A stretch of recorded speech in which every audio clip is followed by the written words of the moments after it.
6 Most Insane Moments on Johnny Carson. Number 5 will leave you speechless. For 3 unforgettable decades, Johnny Carson ruled late-night television, bringing laughter into America's living rooms 5 nights a week. He was the master of composure, the unshakable king of cool, who could turn any situation into comedy gold with nothing more than a smirk, a pause, or a perfectly timed line.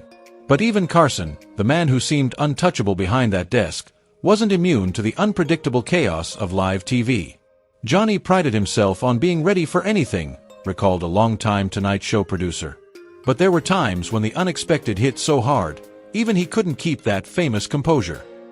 And when Carson cracked, whether it was from an outrageous guest, a bizarre stunt gone wrong, or a moment too raw for even him to control, it became television history. Tonight, we're counting down 6 of the wildest, most unscripted, and jaw-dropping moments from Carson's legendary 30-year run.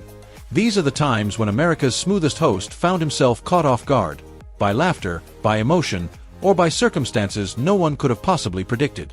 And wait until you see number 5, a moment so shocking it sparked more viewer mail than almost anything else in The Tonight Show's history. Some were outraged, others were delighted, but everyone was talking about Johnny's raw, unfiltered candor. But before we get there, let's start with the tomahawk demonstration that spiraled into one of the funniest, most iconic laughing fits ever captured on live television. A moment so perfect, so accidental, that no writer in Hollywood could have scripted it better. Ed Ames and the tomahawk disaster.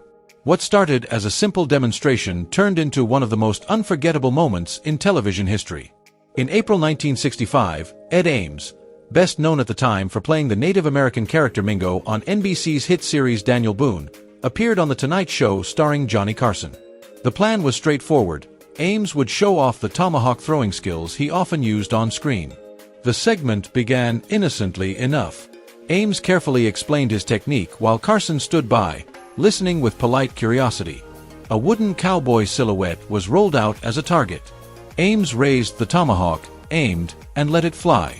What happened next was pure comedy gold. With perfect accuracy and unbelievable misfortune, the tomahawk lodged itself squarely in the crotch of the wooden figure. The studio audience exploded in laughter. But it was Johnny Carson's reaction that elevated the mishap into legend. He completely lost control.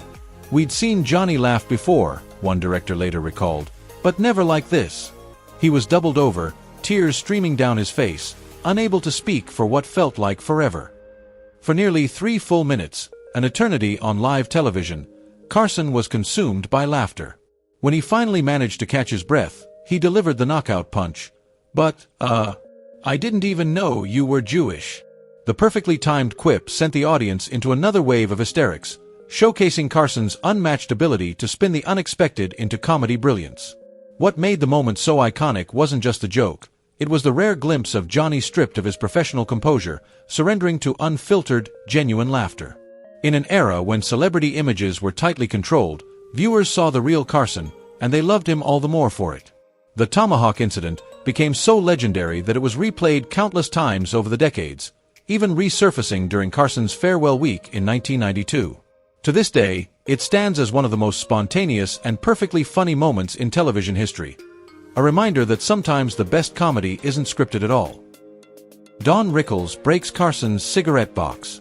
Johnny Carson was legendary for his precision. On the Tonight Show set, every item had its place, especially the wooden cigarette box he cherished. So, when Don Rickles stepped in as guest host in October 1973 and accidentally broke that box, he knew he had crossed a line. The very next evening, Carson returned, holding up the damaged box to his audience with mock outrage, promising payback. But no one, not even Rickles, could have guessed how far Johnny would take it. Months later, when Carson learned that Rickles was filming his sitcom CPO Sharkey on a neighboring NBC stage, he hatched a plan. In an impulsive, unprecedented move, he grabbed his crew during a commercial break and said, "Isn't Rickles taping today? Let's go crash it." Cameras in hand, they sprinted across the lot.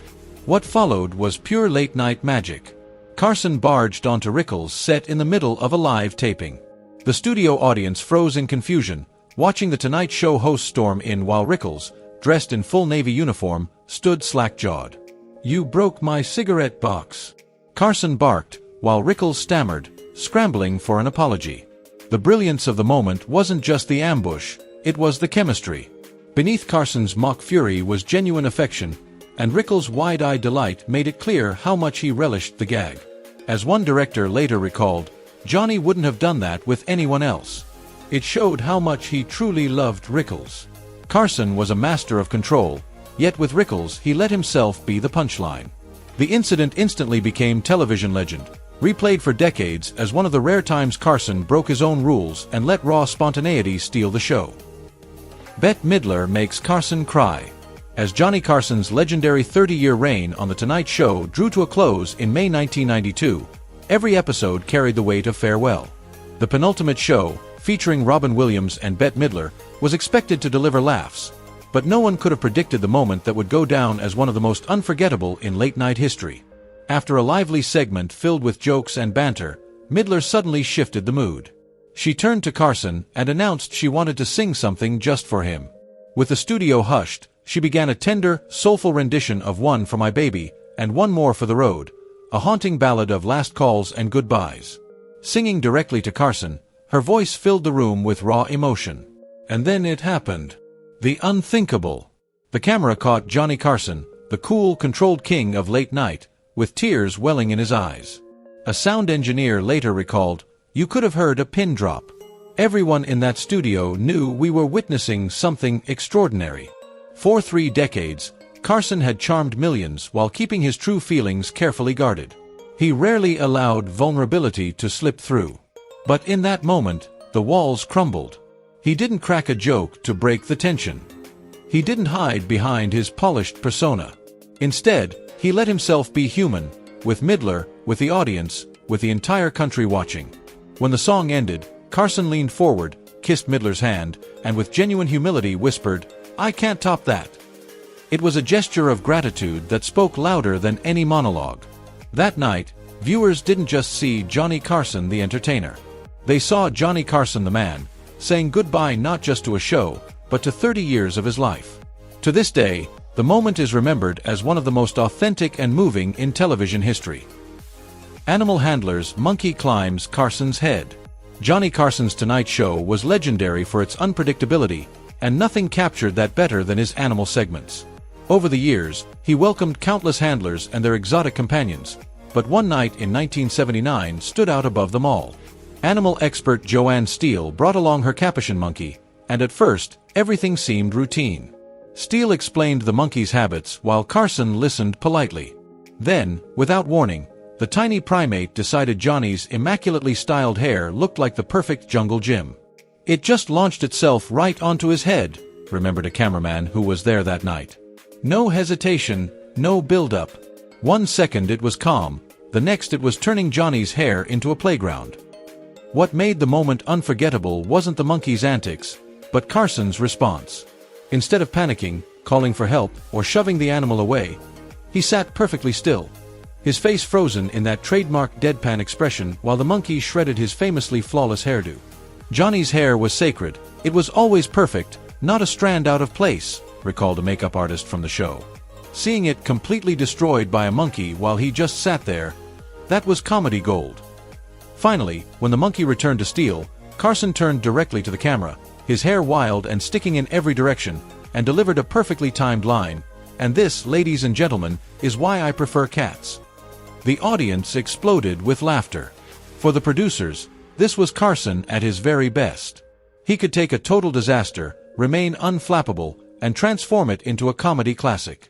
The audience wasn't laughing at him, they were laughing with him, at the absurdity of it all. And Carson, unlike so many hosts, never minded being the butt of the joke if it meant giving his viewers a moment they'd never forget. The monkey incident went on to become one of the most requested clips from the show's archives, an iconic snapshot of Johnny Carson's genius, dignified, unshakable, and always willing to let chaos turn into comedy. Steve Martin. Steve Martin's absurdist magic routine was pure chaos wrapped in genius. When he appeared on The Tonight Show in 1980, he had already begun carving out his legacy as the king of anti-comedy, humor that thrived on awkward silences, bizarre twists, and the kind of nonsense that left audiences both confused and howling with laughter. On this night, he announced with a straight face that he would perform a magic act. Carson, curious, stepped back and handed him the stage. What followed was one of the strangest and funniest performances the show had ever seen. Martin, dead serious, launched into his great fly-dini routine, unzipping his pants and pulling out a parade of ridiculous objects. Eggs, a salt shaker, a ringing telephone, and finally, a tiny hand that waved to the audience. The real magic, though, was watching Johnny Carson's reaction. At first, Carson tried to play the straight man. But as the act spiraled into sheer lunacy, you could see him unravel. No longer just the host, but a man genuinely caught off guard by Martin's relentless absurdity. By the end, Carson was doubled over, gasping for breath between bursts of laughter, while Martin kept a perfect poker face. What made it unforgettable, a producer later explained, was how much Johnny loved being surprised. He'd seen thousands of comedians, and very few could catch him off guard. Steve did. That night, Carson wasn't the seasoned host with decades of experience. He was just another audience member, delighted, shocked, and completely entertained. Long after the cameras stopped rolling, Johnny was still laughing. He turned to a writer and said, "That's the kind of thing that makes this job worth doing." For Steve Martin, it was a perfect showcase of his revolutionary approach to comedy. Subverting expectations, embracing absurdity, and finding brilliance in the bizarre. For Carson, it was a rare and precious gift, the chance to be surprised again. Arnold Schwarzenegger. By the mid-1980s, Arnold Schwarzenegger had already conquered bodybuilding and was cementing his place as a bona fide Hollywood action star. When he appeared on The Tonight Show to promote his latest film, everyone expected the usual small talk and rehearsed banter. Instead, Arnold decided to flip the script. The moment Johnny Carson asked his first question, Arnold launched into a long, passionate response, entirely in German. His delivery was so straight-faced and earnest that neither Carson nor the audience had any clue what he was saying. Johnny had no idea this was coming, one producer later recalled. He looked into the control room like, "What on earth is happening right now?" But Carson wasn't the type to panic. With perfect comic instinct, he leaned into the absurdity, nodding thoughtfully as if he understood every word, even tossing in a few fake German-sounding phrases of his own.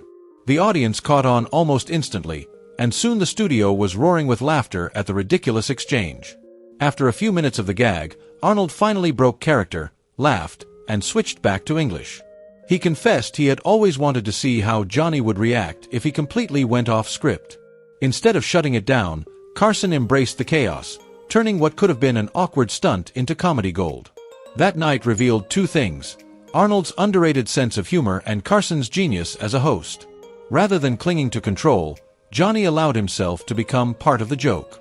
As one longtime friend later said, Johnny always believed the best moments on the show were the ones you couldn't plan. And this was exactly that, a piece of magic born out of spontaneity.